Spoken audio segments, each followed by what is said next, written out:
Добар ден, почитувани. Ова е најновата телма Амбуланта. Како и секој петок, емисијата ја реализираме во соработка со Жан Митрев Клиник. Денешната тема ќе биде интересна, речиси за секоја жена, бидејќи според некои статистики, секоја пета жена има еден или повеќе миоми на матката. Зошто се јавуваат, дали се опасни, дали можеби представуваат пречка за забременување, во кој случај треба да се отстранат, што е тоа хистероскопија. За сите овие прашања денеска ќе консултираме стручно лице од областа на гинекологијата. Гостинка во студиото ни е доктор на медицински науки Ирена Андонова, гинеколог акушер од Жан Митрев Клиник. Доктор Андонова, добре ни дојдовте во емисијата. Добро најдов, добар ден. И благодарам за поканата за учество во оваа емисија. Ви благодарам што денеска сте тука и што на гледачите ќе им појасните многу аспекти од за оваа проблематика. Дека тоа што ги интересира ќе го слушнат. Еве да ги поканиме на самиот почеток на емисијата да се вклучат во програма на телефонскиот број 3076 677. Сите прашања и дилеми со оваа тема, со овој проблем, женски пред се, ќе го разјасни доктор Андонова. Најнапред, што се тоа миоми, дали станува збор за тумор? Миомите се тумори, самите рековте дека се многу чести, како беше дека секоја пета жена. Секоја пета, некои статистики велат четврта, некој пета, тука. Значи 25 до 20% од жените би требало ќе се сретнат. Во животот, барем во животот, да, со миом. Тоа се тумори кои што потекнуваат од мазните мускулни клетки, кои што се дел нели од матката, од утерусот, и од тие мазни мускулни клетки они почнуваат да растат и формираат одредени како топчасти формации, кои што можат да ја деструираат, да ја деформираат самата матка, а и да направат голем број на проблеми. Тумори се, меѓутоа, не се од онаа група на малигни тумори, што значи дека они не се расејуваат, остануваат на своето место и проблемите всушност ги прават со самиот нивен на раст или со симптомите кои што понатаму они би можеле да ги дадат. Тие се јавуваат во репродуктивниот период. На која возраст најчесто ги евидентирате? Па, обично некаде после 30-35 годишна возраст се почести и позастапени, така да некаде после 40 годишна возраст се можеби тој процент кој што вие го дадовте, дека секоја четврта, секоја пета, па зависи за одредени раси, станува збори за секоја трета жена, нели, која што може да го има миомот. Она што е карактеристично за нив е тоа што се они за самото нивно настанување не се одговорни женските хормони, меѓутоа за нивниот раст понатаму, односно во нивната патогенеза, за растот, за забукнувањето, за симптомите кои што ги даваат, се одговорни женските хормони, па поради тоа, односно естрогените, па поради тоа они се јавуваат во периодот кога жената е некој подолг период под дејство на хормоните, нели? После пубертетот, кога ќе почнат да се лачат, па им треба време додека да се развие. Што значи тоа, дека жената во постменопауза нема повеќе миоми? Еве да разјасниме една дилема. Не, они нема да исчезнат сами од себе, нели, ако не се отстранат. Да го погледнеме само телопот, број 2 ми се чини или број 1, миомите не се јавуваат во период на постменопауза. Значи, нема да исчезнат. Може жената да ги има доколку ги здобила во репродуктивниот период. Апсолутно. Значи жената миомите може да останат, нема да има естрогени, ако немаме ние естрогени, ние очекуваме дека тие миоми ќе се намалат, односно ќе ја намалат нели својата големина, со тоа ќе се намалат и проблемите нели кои што ги има жената од миомите. Меѓутоа тоа не е секогаш случај. Во денешно време, знаете, многу почесто, за разлика од порано, се дава хормонзаместителна терапија. Хормонзаместителна терапија содржи хормони, ако тие се дозирани, нели, во одредени дози, така да можно е да не се намалат, да останат на иста големина кај жените кои што во почетниот дел, нели, на постменопауза земаат од оваа терапија. Исто така, понекогаш може да се случи да они да растат во постменопаузата, што секако исклучок нели од ова правило и кое што бара голема предострожност или внимание од лекарот. Причината е поради тоа што најголем број на саркоми, односно тумори кои што се малигни, се појавуваат во постменопаузата, односно се појавуваат кај жените кои што се над 60 годишна возраст. Они клинички или со сите испитувања кои што вие ќе ги направите, некогаш не можете јасно да кажете дали станува збор за миом, за бениген тумор или станува збор за сарком. Па поради тоа се смета дека оние миоми кои што ќе продолжат да растат во менопаузата или кои што првпат ќе се јават во периодот во кој што рековте нели дека не се јавуваат, бараат внимание и во најголем број на случаи, со ствари скоро секогаш бараат хируршки третман, бидејќи само кога ќе се извади, нели, ние можеме да ни биде јасно за што точно станува збор. Така, сега како се јавуваат, на каков начин се јавуваат миомите, дали се јавуваат поединечно или пак во група? Тоа е индивидуално. Така, тоа е индивидуално. Значи една пациентка може да има еден миом и да биде голем, друга пациентка може да има, некаде може да кажам 10, 20, 30 миоми кои што може да бидат толку малецки расјани низ целиот утерус. Сега постои класификација и во кое што и во зависност од тоа всушност во кој дел се наоѓаат они проблемите, така ги даваат. Значи они може да се најдат на внатрешната страна на матката, односно на местото каде што нели стекува менструалната крв, на натрешната слузница, и при тоа проблемите може да биде многу мал миом, кој што може да даде огромни проблеми.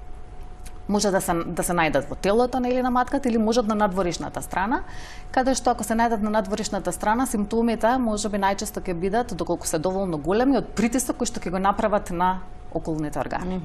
Например, често ќе има потреба за мокрење, проблеми со дефекација, некогаш може да притискаат на уретар кој што тука поминува, па да направат проблеми од уринарниот систем. Така, може да имат значи различна големина. Може да бидат различна големина, значи може да бидат од сантим, па може да бидат до 20 до 30 сантима. Така, можеме да погледнеме тука фотографија која што всушност ќе илустрира колкави се миомите, како изгледаат. Втората фотографија всушност ќе поберам од режија која што го илустрира ова. Еве, јас зборував, нели, точно, дека се топчеста формација, ова се сите миоми извадени од една пациентка и кои што се со различна големина, исто така ова се од иста пациентка. Ова е од една пациентка, од една операција, кои што на различна локација, која што гледат и различна големина. Овие се некои, например, најголемиот можам да кажам дека некаде е 5 до 6 сантима, значи имаме многу поголеми, јас реков до 20 до 30 сантима постојат миоми. Така, еве следната фотографија да ја погледнеме, што ќе илустрира еден утерус кој што малце, точно. Миом. Не, фотографијата фотографија која сакаме покасно да ја покажеме. Емисијата, значи третата фотографија да ја погледнеме. Да, всушност тоа се истите миоми кои што сега се наоѓаат во телото на матката. Јас сега ми е криво што не донесов можеби да видат нашите гледачки како изгледа нормално телото на матката, поради тоа што од едната и од другата страна, овде во средината е само телото на матката, од едната и од другата страна всушност станува збор за миом. Така. Имаме гледачна линија, да го слушнеме прашањето, па да продолжуваме со денешниот концепт. Добар ден. Поздрав до вас во студиото. Ви благодарам. Повелете. Така, имам прашање во врска со оваа тема, меѓутоа малце да објаснам на нас како стојат работите. Значи, оперирана сум пред 5 години од тератом на јајник, тоа што е остране дебниот јајник. Сега породена сум, значи оперирана сум тогаш исто како царски рез, цетана. Породена сум после пред 2 години исто царски. Така? Значи папот пред 2 месеци се покажа уреден, микробиологија се покажа уредна, меѓутоа докторот гледа на матката како некое мускулно ткиво, при што ме убедува дека не е ништо страшно, па ме интересира дали поврзано со миоми и со тоа мускулно ткиво има некоја врска или едноставно тоа е како некој вид останато после операцијата, некоја мускулно ткиво на матката или не знам, ако може да ми појасни докторката. Така, ви благодарам за прашањето. Доктор Андонова, дали може од ваков опис да дадете? Да, сега јас не знам точно што мислел докторот кога рекол мускулно ткиво. Миомите се изградени всушност од мускулно ткиво. Може би сметал дека нешто има проблеми во пределот на резот, каде што е царскиот рез, или гледа некоја формација, пошто јас не можев точно да разберам која што во одредена големина и која што може да представува миом. Како и да е, поради тоа што докторот не препратил или не инсистирал на некои понатамошни испитувања, најверојатно станува и ако е миом за нешто што е мало или мала формација или доколку не прави никакви проблеми. Така, бидејќи миомите понекогаш можат и да не прават никакви проблеми. Понекогаш може и да не прават проблеми. Какви симптоми најчесто даваат? Имаат ли никакви имаат ли жените некакви Да, симптомите кои што ги даваат се најчесто пореметување на нормалното менструално крварење. Кога мислам пореметување и нарушување, може да дадат едни обилни менструални продолжени менструални крварења, може да дадат ирегуларни менструални крварења, кога жената крвари помеѓу циклус, или кога на пример крвари сега, па потоа престанува неколку дена, па потоа крвари пациентка после тоа, значи тоа е еден од симптомите кои што ги даваат. Други симптоми даваат болка. Даваат болка, даваат чувство на полност, на исполнетост во малата карлица, може да дадат болки при односи и може да дадат симптоми од страна на притисокот кој што ќе го вршат, нели, како што веќе реков, на останатите органи. Она што друго може да го направат е тоа што некогаш се одговорни за инфертилитет. Така, ќе проговориме во текот емисијата, посебен дел е посветен токму на тоа. И уште едно прашање во однос на локализацијата, дали тие може да се најдат некогаш на јајникот или пак на грлото на матката? На грлото на матката можат, кога зборуваме за миоми на утерусот, кога зборуваме за миом кој што потекнува, он како миом, односно леомиом, може да се најде во било кој ткива на организмот каде што всушност имаме такви клетки. Пошто со растот на тие клетки, нели, ќе стане леомиом или ќе стане миом. Ние во овој случај зборуваме само нели за миомите на матката. Може да се најдат на петалка. Може би тоа е интересно, може да се најдат на петалка, доколку се наоѓаат во внатрешноста на матката, се наоѓаат на петалка и со текот на времето таа петалка се продолжува, поради тоа што матката осеќа дека внатре постои нешто, прави контракции. Кога прави контракции доаѓа до протрузија, односно ние велиме дека миомот се пораѓа. Значи пациентката осеќа контракции, осеќа болки, осеќа напони исто како кога се породува, доколку спонтано или вагинално се породила пациентката. Така да дава и такви симптоми. Ајде сега да проговориме за бременоста. Миомот може да биде причина што жената не може да забремени. Зошто миомот би представувал пречка во бременоста? Миомот пречка пред бременоста, тоа нели? Тоа е под број 3, од рече ќе го поверам. Да, пречка пред бременоста, всушност, нели, она не може да остане бремена. Представува пречка поради тоа што најголем број случаи станува збор за оние миоми кои што ја деформираат шуплината на матката или кои што, например, притискаат на местото каде што влегуваат тубите во матката. Значи, во тој случај станува збор за механичка препрека. Не може оплодената јајна клетка да стигне до шуплината на матката.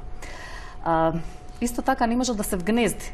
Нели, она треба да се вгнезди, да почне да направи плацента, бременоста, да се развива плодот, не може да се вгнезди на зидот на матката поради тоа што пречката е всушност миомот кој што расте на таа површина, ја намалува целокупната површина која што всушност ќе ја има бебето за понатаму да се развие и да расте. И сега ако настане бременост, пошто има многу пациентки кои што се имаат миоми, нели, а некогаш и не знаат дека имаат миом, ќе забременат. Не знаат, да, и onda се расте во бременоста, се зголемува ли? Некои растат, тоа е индивидуално, некои остануваат исти. Со тоа што најголем раст има во првото тромесечие. И сега она што е битно е да се прати. Се прати со цел да доколку дојде до голем раст може да направи проблеми. Ако има премногу голем раст миомот, а неговата циркулација остане иста, тоа значи дека одредени делови на миомот како растат, ќе немаат доток на храна, ќе немаат доток на кислород и ќе почнат да некротизираат. Ако почнат да некротизираат, пациентката ќе осети болка. Значи која што ќе исплаши и ќе исплаши уште повеќе поради тоа што е бремена. Други компликации кои што може да ги даде е тоа што може да е постелката наместена баш на зидот на кој што се наоѓа миомот.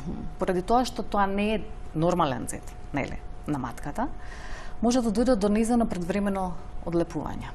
Што е многу ризично, нели, со сите последици за мајката и за бебето, и за бебето, и за плодот. Исто така може да дојде до предвремено породување кај пациентката или пак он да стои на патот, да мора да се направи царски рез, да стои на патот каде што бебето треба да помине за да излезе. Така, значи доколку жената сака да забремени, а знае дека има миом, тогаш би требало да направи гинеколошка консултација. Да, секако пред да забремени. Дали има потреба да се отстрани или не.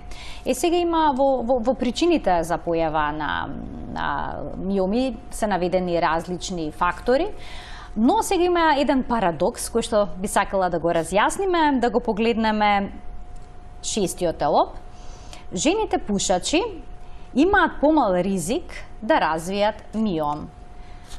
Ова навистина звучи парадоксално, дали е точно или пак не? Вака сега, значи ова се студии кои што ги имаше некаде почетокот на 2000-та година, направени студии, во кои што кога ги споредувале параметрите на пациентките кои што имаат миом и пациентките кои што немаат миом, освен возраст, пол, сексуални навики, инфекции, дебелина, нели, body mass index и сето тоа било едно од цигарите. И е дојдено дека кај оние кои што конзумирале цигари без оглед на, нели, на колку консумирале и како, дека постои несигнификантна, тоа значи статистички незначајна разлика, меѓутоа сепак се покажало некоја мала редукција.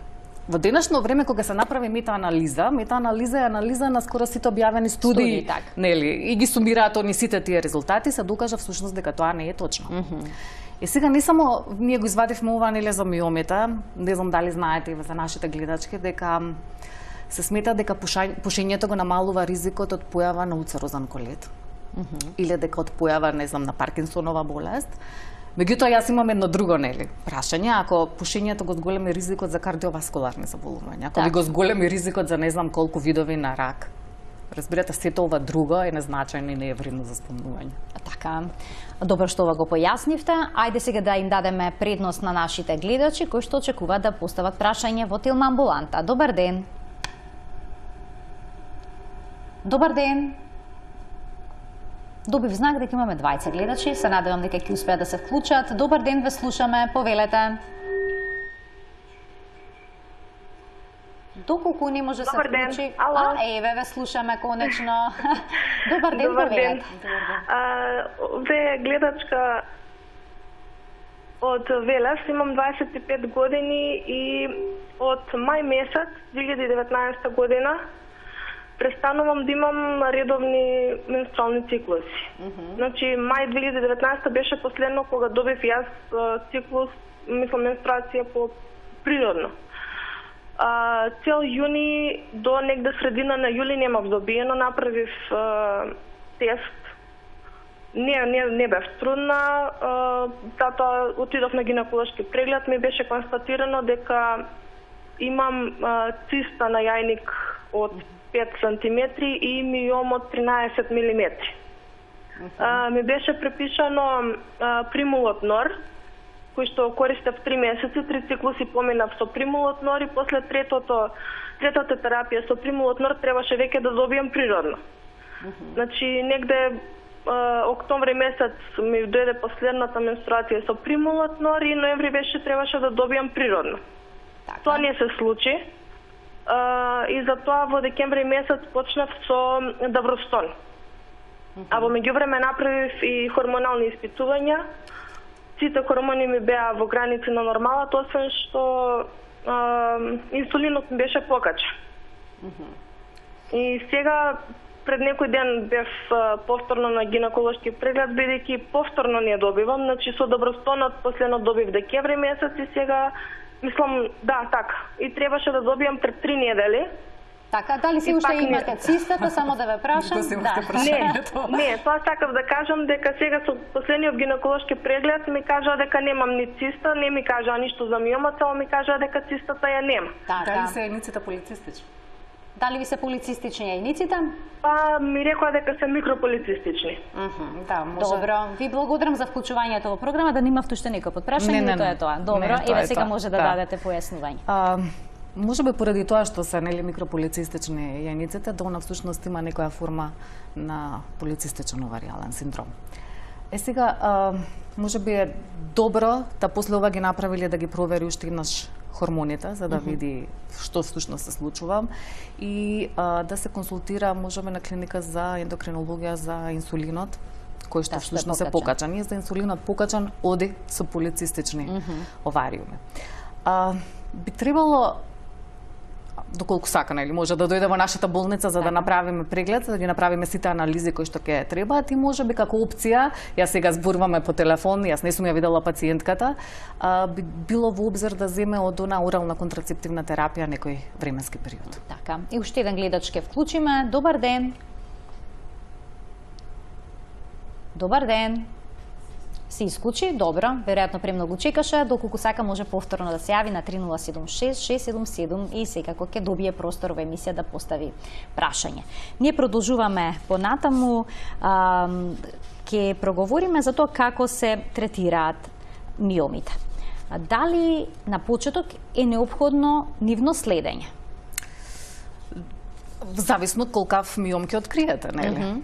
Локацијата каде и зависи од симптомите кои што пациентката ги има. Доколку ви дојде пациентка која што се жали на обилни крварења и како резултат на тие обилни крварења има анемија, и сето тоа на неа и влијае во секојдневниот живот, онда ќе се обидете да следењето биде многу помало, односно веднаш да делувате. Така. Доколку дојде пациентка која што вие случајно го откривате миомот, миом кој што е мал, кој што е на одредена позиција која што не прави проблеми, тогаш може да го пратите и да го следите, односно да видите како понатаму ќе се развива. Така. А дали понекогаш се препорачува хормонска терапија за нивно намалување, бидејќи има сега некои нови трендови во гинекологијата?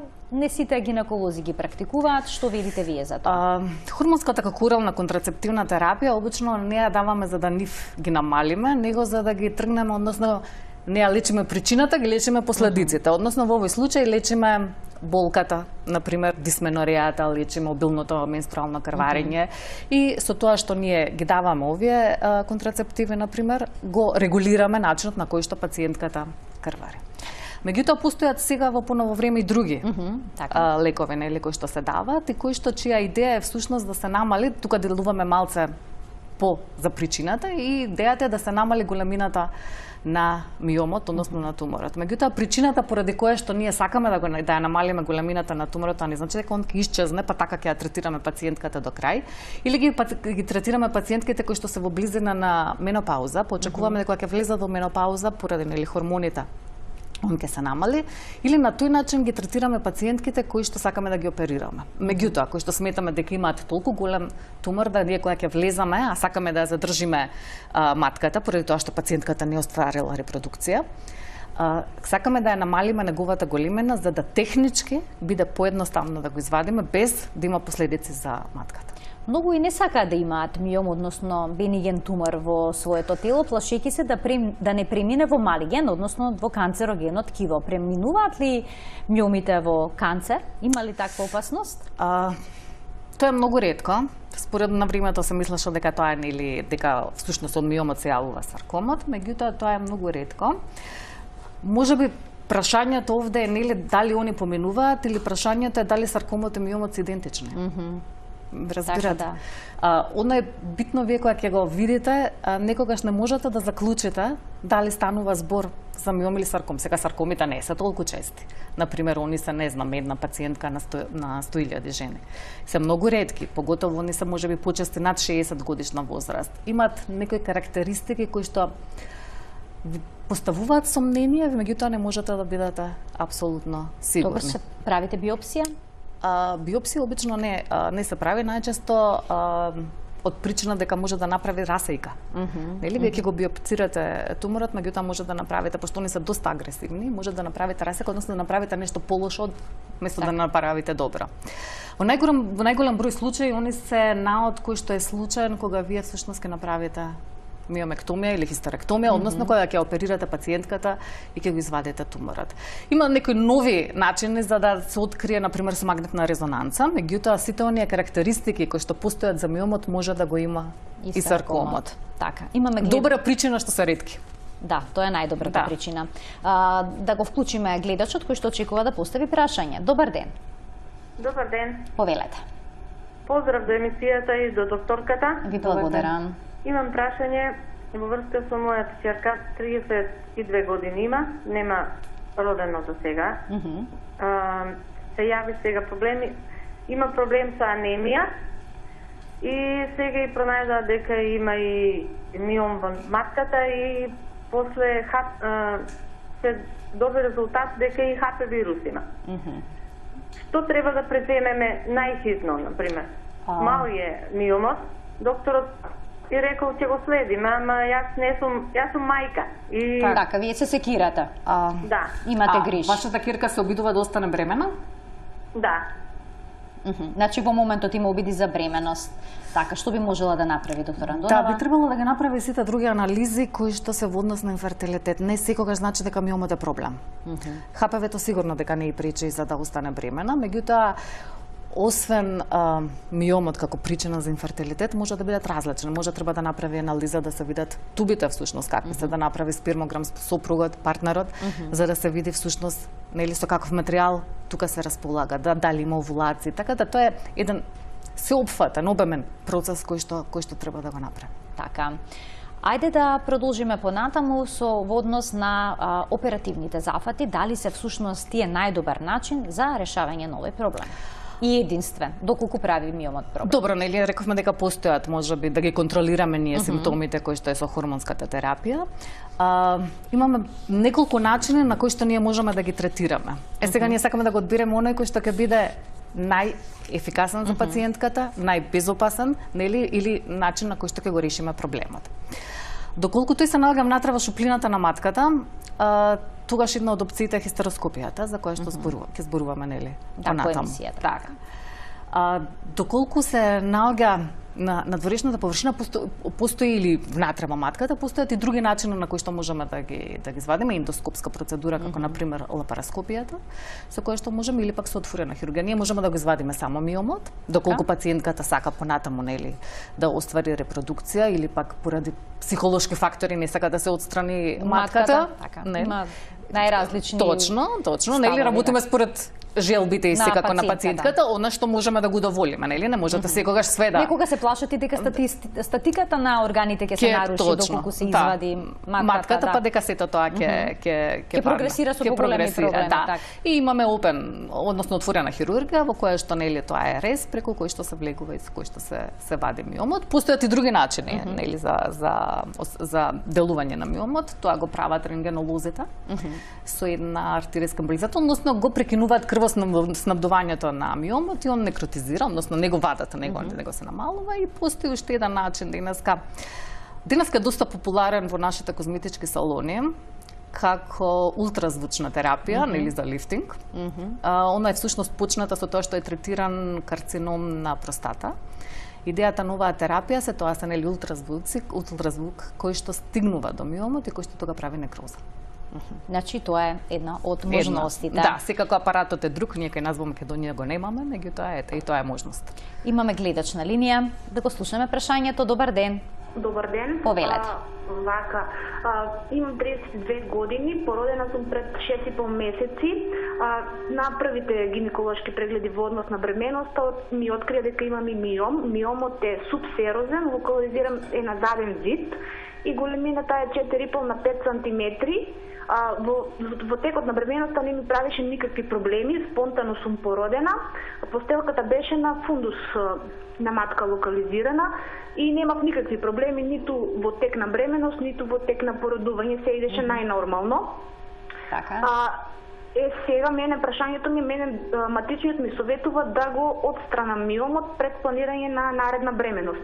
Дали морам да го отстранам, бидејќи јас сега немав никаков проблем со претходната бременост. Така, ви благодарам за вклучувањето во програма и ве една голема дилема, една успешна бременост. Така, дали да го отстрани. Сега, матичниот може би предложил поради тоа што миомот расте. Јас не знам дали он останат на исто ниво, расте или може би позицијата од еден што е на надворешен зид на матката, он како расте може да навлегува во внатрешниот зид на матката. Во основа треба консултација и треба пратење, например неколку месеци за да видиме како ќе иде понатаму, односно дали ќе се зголемува, дали е на таа позиција на која што се наоѓа. Ништо не е морално во овој случај, меѓутоа треба да се биде предпазлив.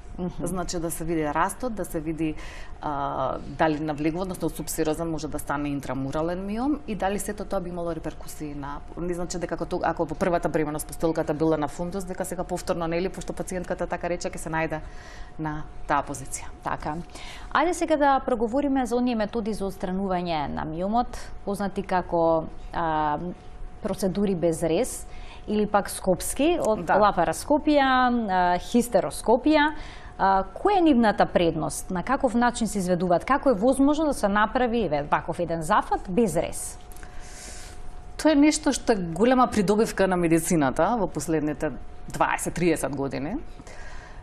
Поради динамичниот живот кој што постои, вие можете да ја третирате пациентката, во истиот ден ќе ја пуштите дома и за 24 часа она ќе се врати на нормалните активности. Многу брзо, сето значи, она, да, што опоравувањето, претходно, закрепнувањето. например, за еден миом кој што се наоѓал внатре во матката, вие сте требале да направите отворена хирургија, па да ја отворите, пресечете, нели, матката, па да го извадите, па да ја сошиете, па после сето тоа барало да она боледува од месец или повеќе, со ризик дека може да направи руптура, не знам, во наредна бременост, сето тоа сега го нема. Така. Значи, вие влегувате преку вагина, преку цервикс, внатре во шуплината на матката со камера. И методата е вие гледате, меѓутоа во исто време може и да ја третирате. Значи, доколку, например, сите пациенти, гледачките знаат за киретажа која што се нели работили за абортус и све кој што се работи на слепо, немате камера, работите на осет, работите на рака. Овде имате камера, вие точно гледате промената, точно делувате на промената, а останатото од ткиво или останатиот ендометриум, слузницата на матката, ја оставате нетакната. Недопрена, така. Да. Значи тоа говори всушност колку предности има, за сето ова ќе проговориме подолу во емисијата, бидејќи сега ќе пуштиме еден краток блок рекламија, потоа се враќаме и со фотографија да го појасниме сето тоа.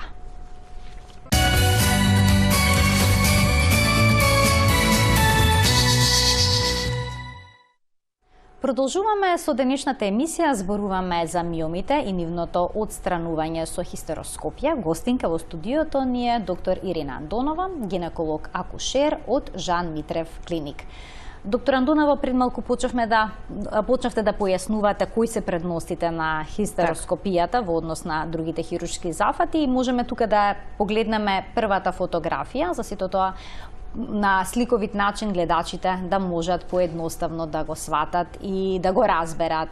Значи се влегува во матката со една камера. Не, ова е третиот телоп, ќе замолам од режија првиот телоп, каде што може да се види процедурата.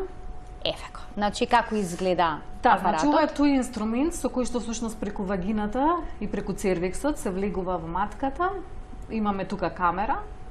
Со камерата се гледа директно внатре во шуплината на матката и сето тоа ние не го гледаме директно на око, него го гледаме нели на монитор, каде што е многу поедноставно да го видиме. Во исто време таа може да биде диагностичка, во која што ние само ќе видиме што се случува внатре или ќе видиме дека е нормален наодот, која правиме диагноза на пример за оние кои што имаат инфертилитет, односно не можат да останат бремени, или има инструменти кои што се ставаат односно во склоп на овој хистероскоп и кои што ни служат за да можеме ние да направиме, например, отстранување на миомот, отстранување на полеп, да направиме гурање на ендометриумот, односно ресекција или гурање, аблација на ендометриумот, се викаат пациентки кои што многу крварат и кои што не се погодни за друг оперативен зафат, пошто имаат кардиолошки проблеми, имаат ризик од анестезија и слично.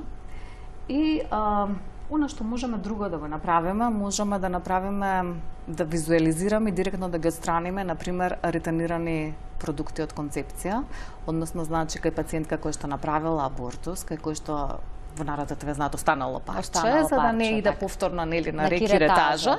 Да, поради тоа што секоја рекиретажа има ризик од појавување на адхези или внатре во матката, со тоа и со појава на адхези, значи една стапка поблиску до инфертилитет. Може да се влезе директно и да се устрани тоа парче. Исто така, доколку станува збор за спирала или ова спирала која што внатре, која што се скршила, која што не излегла комплетно, која сте сакале да ја извадите, ќе влезете и многу едноставно на овој начин ќе ја извадите. Дали е потребно да се примени анестезија кај пациентката, целосна, локална? Зависи од процедурата која што ќе сакате да ја направите, условите, односно каде ја правите интервенцијата. Хистероскопот, неговите димензии, неговиот диаметар, поради тоа што за да влезете преку цервиксот треба да направите некоја дилатација за да може инструментот да помине. Идејата во последно време да направиме што е можно, односно нели медицинската индустрија да направи што е можно помали хистероскопи кои што нема да бараат да се дилатира, ширење, ако не се направи ширење, интервенцијата може да биде например као диагностичка, да биде сосема безболна, па некаде дури се прават без анестезија или без аналгезија. Ние кај нас ги изведуваме најчесто во некоја краткотрајна интравенска анестезија, некојаш ги изведуваме со локална, односно со еден парацервикален блок. И јас еден период од мојот живот работев во Република Хрватска и таму скоро сите интервенции кои што се правеа како хистероскопиите, киретажите, сето тоа се работеше во локална анестезија, со одредена седација на пациентката. Кај нас тоа не е толку случај. Да, се чувства ли блага болка кога има локална анестезија или пак?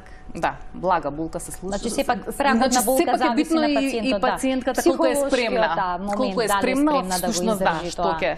Што ќе издржи. А дали е потребно, споминавте дека тоа завршува за еден ден, ама дали е потребен болнички престо, да речеме 12 часа, 24 часа, што треба се следи? Обично истиот ден, ако вие направите интервенцијата са бајле, дури можете и за 2 сати да ја пуштите пациентката да се оди дома. Доколку станува збор за нешто што е поопсежно, например некој мион кој што не само што навлегува внатре, нели во шупината на матката, меѓутоа има еден дел кој што се наоѓа во зидот на матката и кој што сакате да го отстраните поради тоа што работите во зидот на матката, ќе сакате пациентката можеби да ја задржите малце подолго. Така. Да остане кај вас. Меѓутоа тоа е индивидуално и оправувањето реков е многу брзо. Имаме гледач на линија, да го вклучиме, да го слушнеме прашањето. Добар ден. Ало, добар ден. Повелете. Поздрав до докторката и до вас. Благодарам. Прашањето мое, имам веќе од 2003, еве 16 години, дијагностицирано 3 миома во матката и тие не се зголемуваат. Така. Едноставно ги пратиме. Имав 2 пораѓаи, повеќе бременности, кои што завршија неславно, многу лошо. Прашањето ми е, дали миомите сега доста често сум анемична. Тие ми се причина за анемијата. Дали крварите многу во текот на менструација? Извинете што ве прекинав. Да, кога добивам мензис, имам по 7 дена обилно крварење и над 23-24 дена. Толку крварите? Обилно, или на толку време добивате, јас не ве разбрав. На 24 дена. На 24 дена добивате. Крварењето ви трае по 7 дена и тоа е обилно, така? Да. Може да се причина и најверојатно се причина миомите кои што ги имате за крварењето кое што го имате. Во зависно нели од каде се наоѓаат и локацијата, меѓутоа може да бидат причина. Тие се на зидот на матката. Да. Тоа го знам од постелката што не можеше да ми се залепи затоа што имав ризични бременности. Така, на која возраст е само уште тоа да ни кажете? 45 години. 45 години. Така. Да. Можеби би требало да превземате нешто за миомите, поради тоа што вие сигурно имате барем уште 5 години додека да стигнете до менопауза. За 5 години, а вие ако сега анемизирате, тоа не само што е анемијата, тоа се одразува на целокупниот живот кој што го имате, нели? Вие сте анемични, па поради тоа имате помала енергија, нели во секој па замислете само да крварите толку многу 7 дена. Квалитетот на животот е сосема друг, така да можеби би била права опција за пациентката да ги свати. Така.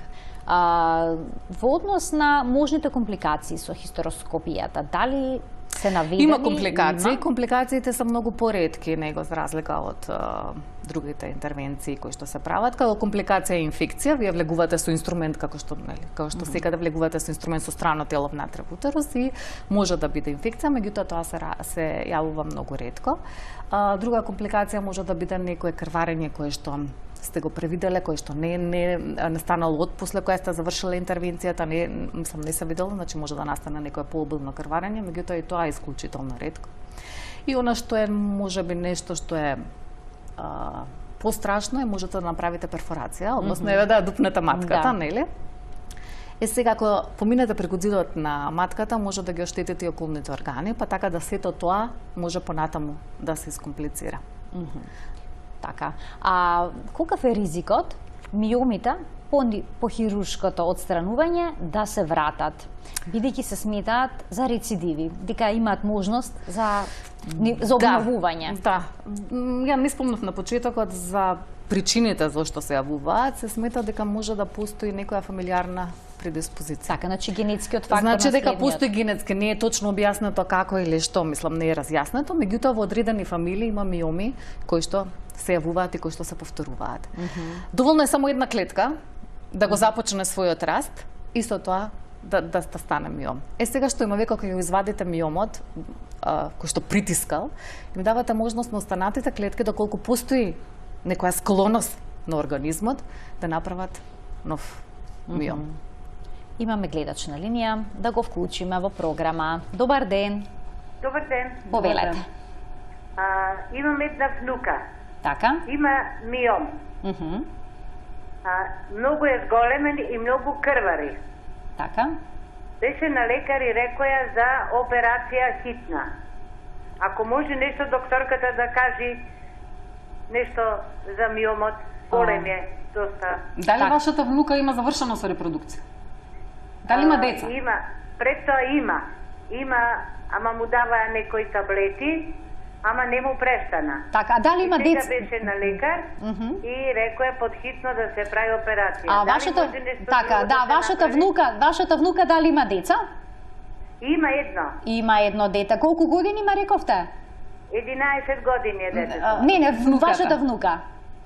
На која Внуката возраст е е? 40 години. 40 години. Добро, ви благодарам за вклучувањето во програма. Голем миом на 40 Доколку е голем години. миом, на 40 години, пациентката крвари, тоа што го предложиле во ред. Значи, она треба да оди и да се оперира. Прашањето е дали ќе се вади само миомот, пошто сега ние не знаеме каде се наоѓа, дали она сака да оствари репродукција понатаму, или ќе се вади целата матка. Значи, тука е прашањето. Најверојатно станува збор за да се извади само еден миом. Така. Односно, ако е само еден, нели, еден голем миом, кој што ги прави сите овие проблеми. Уште еден гледач очекува да постави прашање. Добар ден.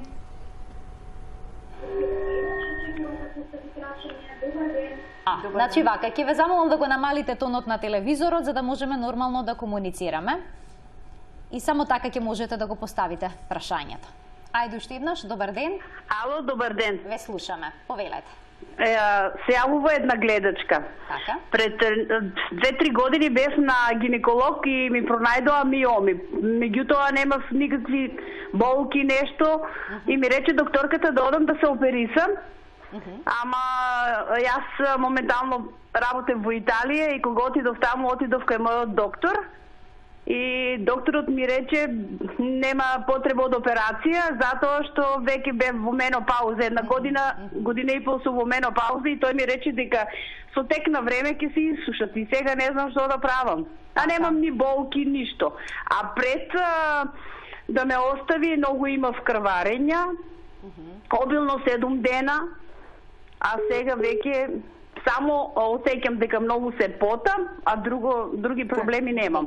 И не знам сега дали да одам да ги вадам миомите или ме интересира. Една дилема. Ви благодарам што се вклучивте во програма. Ние на почетокот на емисијата проговоривме малку за менопаузата и постменопаузата и миомите, но еве можеме уште еднаш да... Пациентката повеќе нема крварења, рече дека е во менопауза година и пол. Јас како што разбрав, потењето како симптом не е од миомите, него е всушност од нели од менопаузата и од недостатокот на хормоните. Она што треба да го направи е да ги прати. Значи во овој случај, поради тоа што она не се оперирала нели до сега, очекуваме дека тие ќе се намалат, би требало да ги прати. На почетокот да ги види на 6 месеци, потоа еднаш годишно да види што се случува, поготово што нема и никакви симптоми или никакви тегоби кои што всушност миомите и прават. Така, доколку миомот е на внатрешниот зид од матката, дали секогаш може да се отстрани со хистероскопија? Најчесто може зависно од неговата големина. И зависно колку продир, он може да е на внатрешниот зид на матката да се гледа, меѓутоа може да помине низ целиот зид на матката и да стигне нели до надворешниот. Па вие кога ќе се обидете да го извадите, всушност да стигнете до надворешниот и да направите дупка, односно да направите нели перфорација. Зависи од неговата големина, значи оптимално е оние кои што се под 2 см во денешно време, пошто има виртуози нели кои што се работи со хистероскопијата, може да се отстранат миоми кои што се 3, 4 па дури и 5 сантиметри. Колку често се отстрануваат на ваков начин миомите кај нас?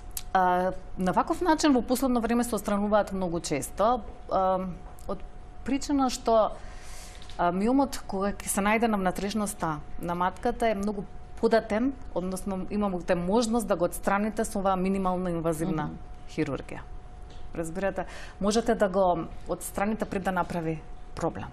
И како во оние гайдлайнси кои што постојат во гинекологијата, се смета дека ако имате таков миом и без да осетите вие некој проблем, пошто најверојатно понатаму ќе расте, потребно е да го отстраните. Гледач имаме кој што очекува да постави прашање. Добар ден.